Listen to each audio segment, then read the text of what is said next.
Olá pessoal, tudo bem?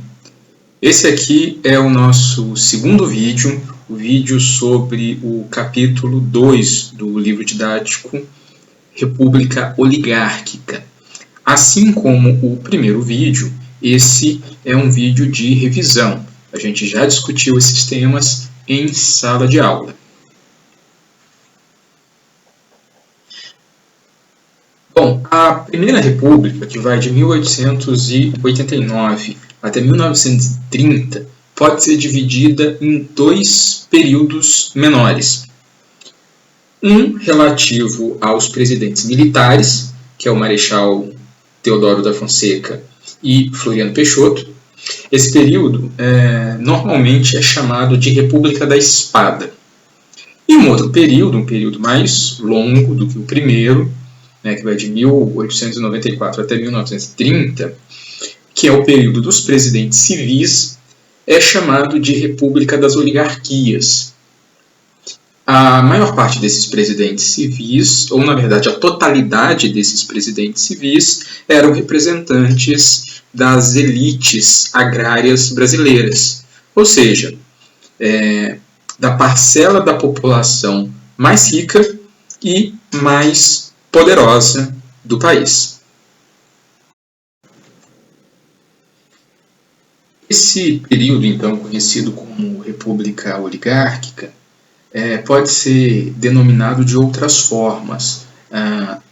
Às vezes nós encontramos referências como a República do Café com Leite, fazendo aí referência específica às oligarquias de São Paulo e de Minas Gerais, da época, que eram as oligarquias mais influentes do país.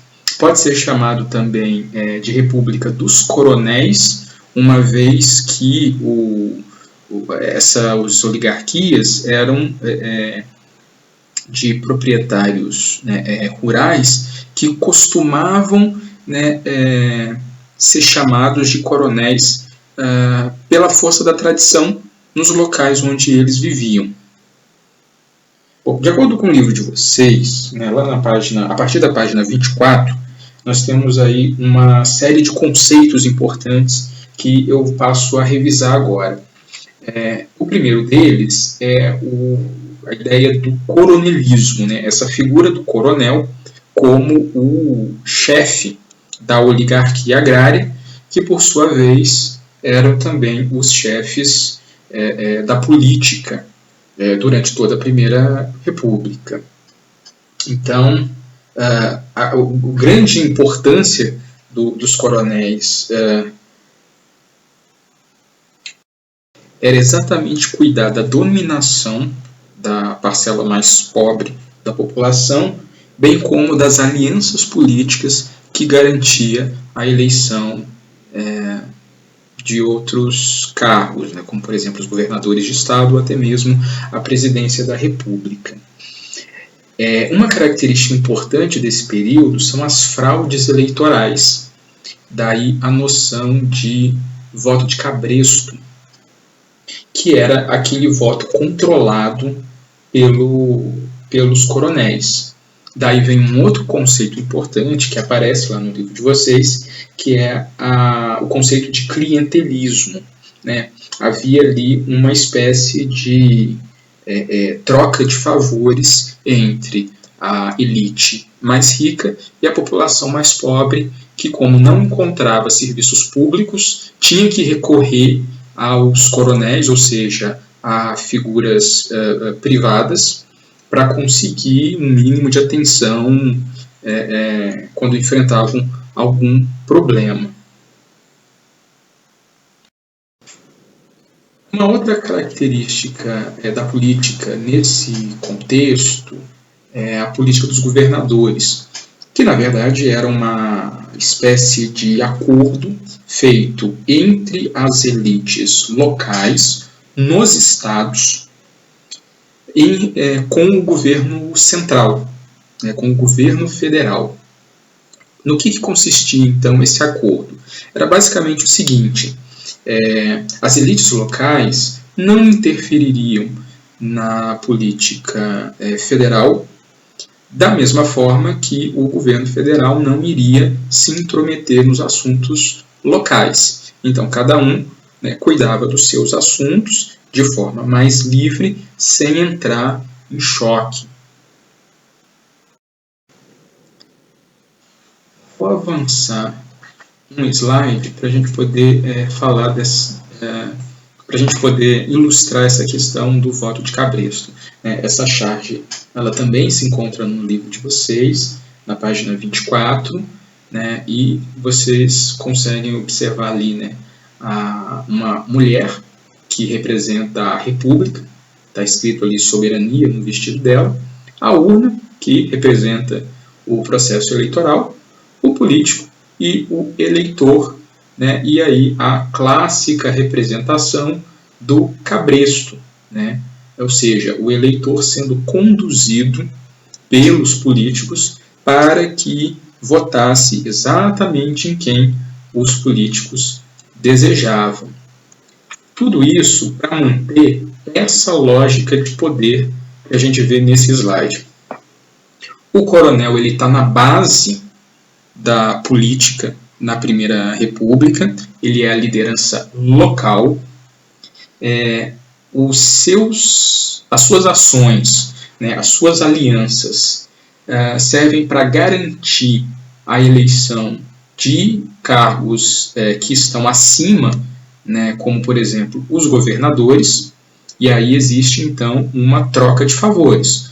Os coronéis garantem a eleição de um governador, e esse governador atende os interesses específicos desses coronéis, que vão continuar tendo capital para poder manobrar, né, para poder controlar a população local.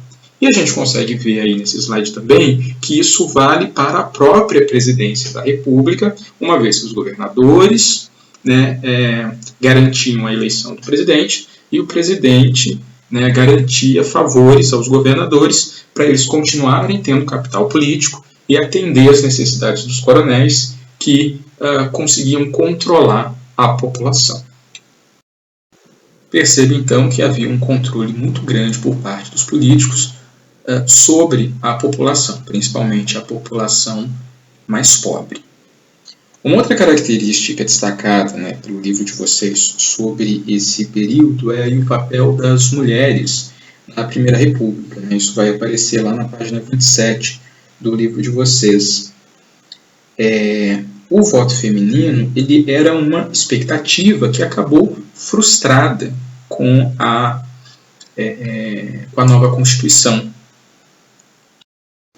Essa frustração acabou motivando, por um outro lado, a formação de uma militância feminina, como, por exemplo, a Liga pela Emancipação Intelectual da Mulher, e figuras de destaque, como a Berta Lutz, protagonizaram aí a luta, né, das mulheres por equidade. Mas o voto feminino só veio com a Constituição de 1934, já na era Vargas, ou seja, depois do final da Primeira República. Uma outra questão que aparece aí no livro de vocês é a política para as populações indígenas. Política essa que nem de longe era ideal, muito pelo contrário. Era uma política que previa coisas como, com o passar do tempo, o índio ele iria acabar perdendo a sua condição, né, e se, abre aspas, civilizando, fecha aspas. Ou seja, a política indigenista adotada na época via o índio como um ser inferior. Ou seja, era uma política que também não contribuía em nada com essa população. Passamos então ao próximo item, que trata sobre a economia durante a Primeira República. E aí o Brasil, na época, era um grande produtor agrícola, ou seja, era um grande produtor de produtos primários. E o produto que tinha maior destaque era exatamente o café.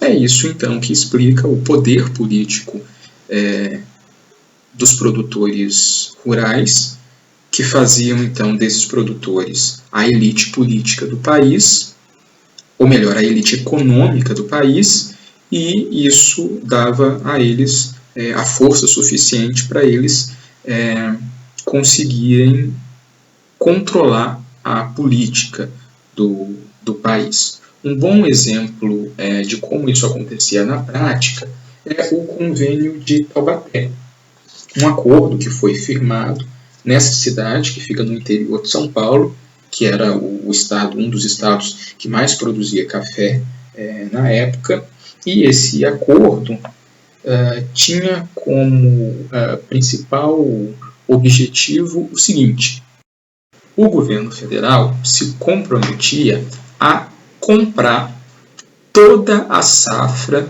produzida pelos grandes fazendeiros de café, né, independente de qual fosse o tamanho da safra. O governo federal iria comprar e pagar esses produtores. E aí o governo federal iria tratar de fazer a venda desse café para o exterior. Assim, o lucro então dos cafeicultores estava garantido. E como o café era o que estava dando mais lucro, tudo que eles recebiam do governo federal, eles acabavam investindo em mais café. Então, ao longo de toda a Primeira República, ano após ano, o que se verificou foi recordes de produção de café, né? Cada vez ia produzindo mais. Isso, se não houvesse o acordo, né, do governo federal, isso levaria a uma crise de superprodução, o preço do café iria acabar diminuindo, porque teria uma grande oferta de café no mercado. Só que isso não acontecia porque o governo federal estocava o café nos seus armazéns e ia vendendo aos poucos, assim, ia aproveitando as altas internacionais do preço do café. Até que chegou um ponto, né, em função da crise de 1929, que a gente vai estudar mais à frente, né, em outro capítulo, que o preço despencou no mercado internacional e aí o governo teve que amargar o prejuízo. E os produtores de café? Bom, os produtores não amargaram prejuízo nenhum, eles tinham o lucro garantido, porque eram eles que controlavam a política do país como um todo. Assim como o café, a borracha é um capítulo importante e curto da história econômica da Primeira República. A borracha extraída da seringueira na floresta amazônica experimentou no final do século XIX e início do século XX uma elevação internacional do preço.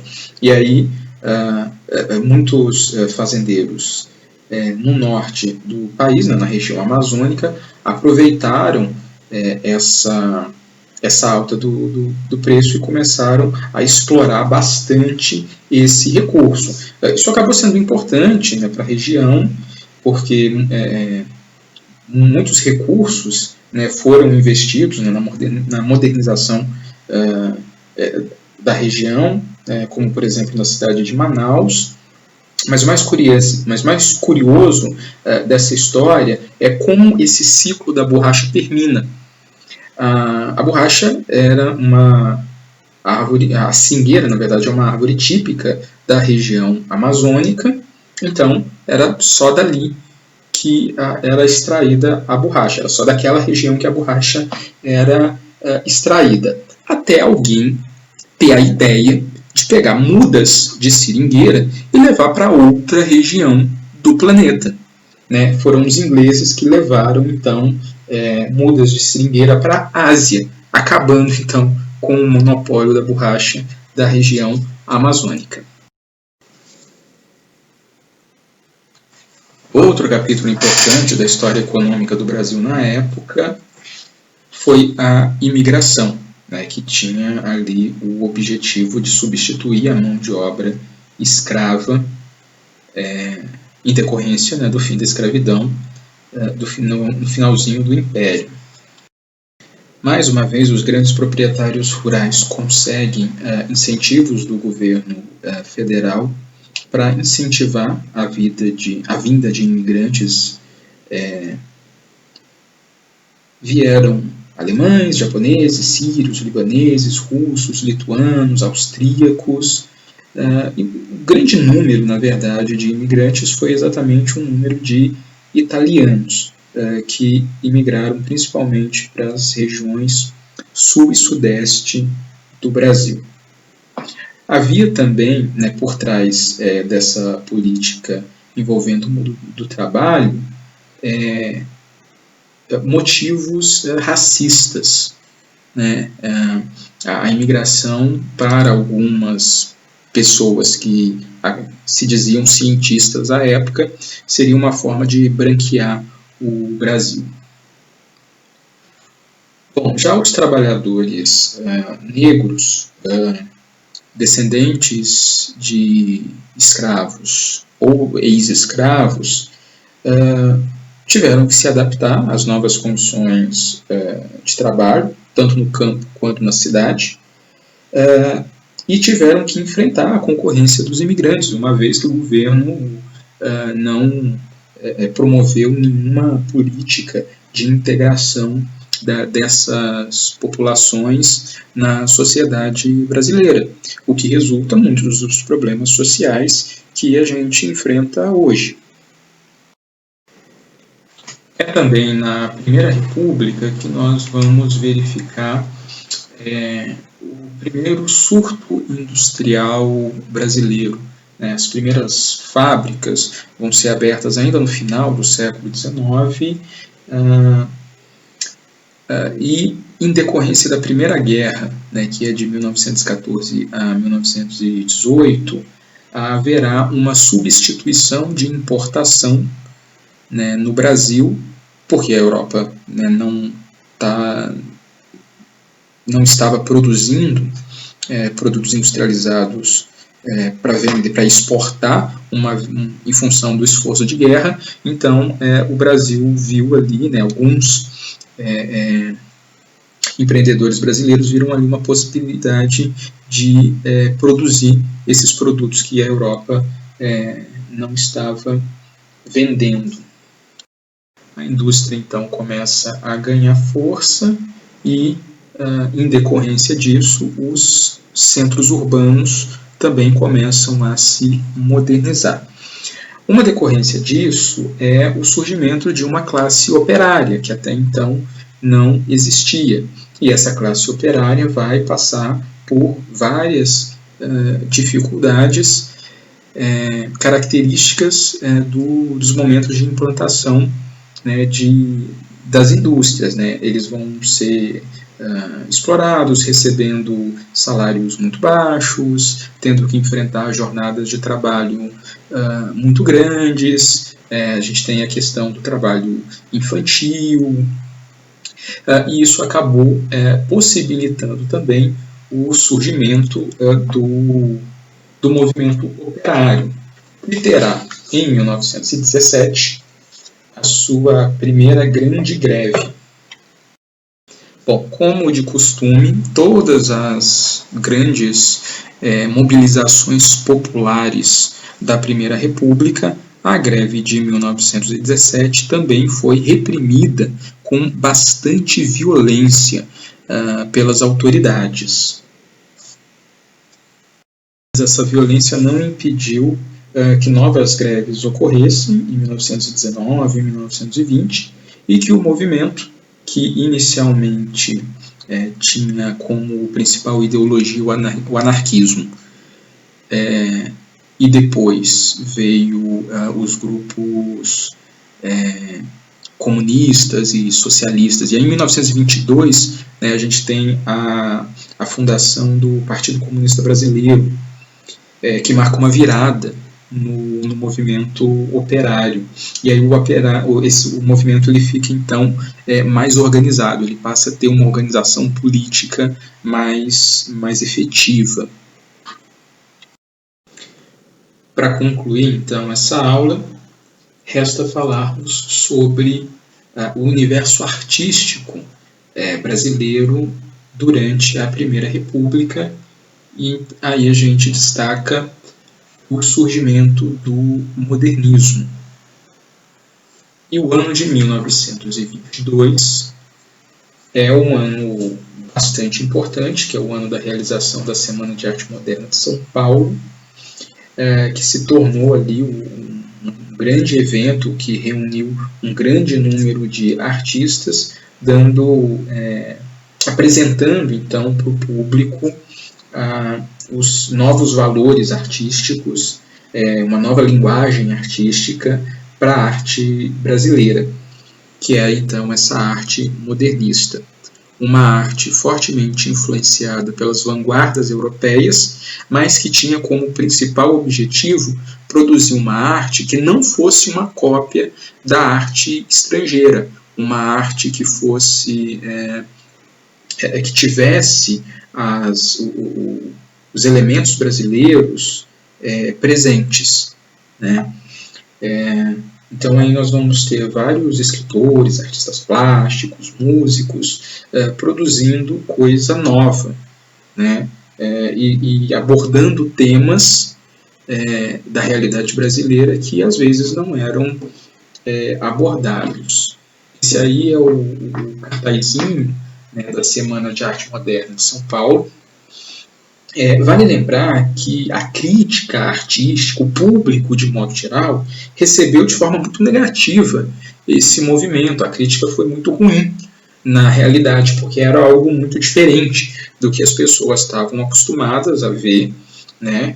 O que era considerado uma arte de elite, né, uma arte superior, era, né, óperas feitas aqui no Brasil, mas que imitavam, né, a ópera europeia, as artes plásticas, mas a mesma coisa.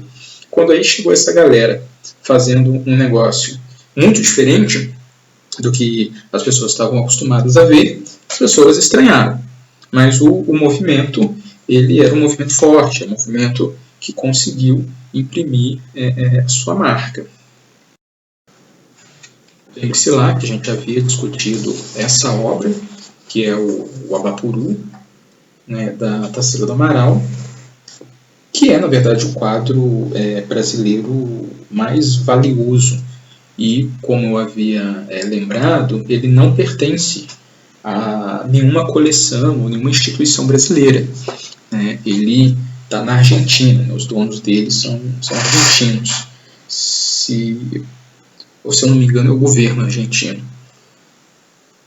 O Abapuru, né, essa espécie de canibal, representava exatamente o antropofagismo, né, que era a ideia de se alimentar da arte estrangeira, mas ressignificar essa influência e criar algo que fosse original.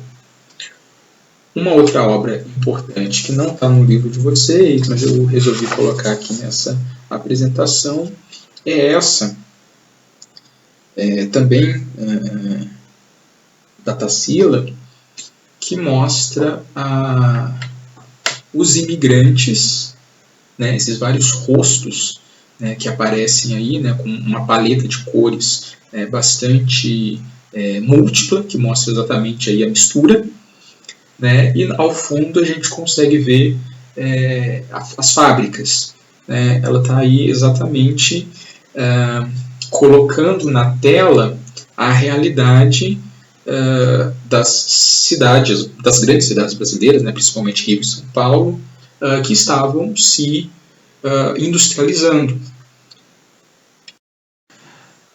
Bom, só para concluir, então, vale lembrar que o modernismo brasileiro, como eu já havia feito referência, ele recebe forte influência das vanguardas europeias, e aí existem vários estilos artísticos que compunham as vanguardas europeias, como, por exemplo, o surrealismo, o cubismo, entre outros, né? Era isso que eu gostaria de falar para vocês sobre esse capítulo. Se ficou alguma dúvida, eu sugiro que façam novamente a leitura do capítulo. Busquem também documentários sobre o período na internet. E é isso, pessoal. Até mais.